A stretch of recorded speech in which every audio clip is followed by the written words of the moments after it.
que pagar al abogado. El abogado de él se puso en contacto con Mafre.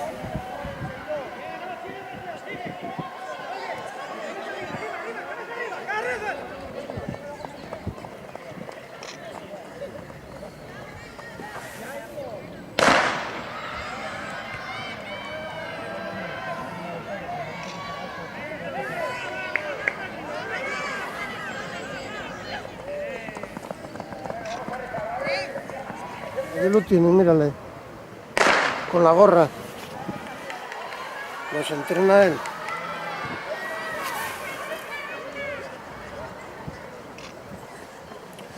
Y ahora en agosto hay una escuela de atletismo. Eso para que sepáis lo que es el atletismo.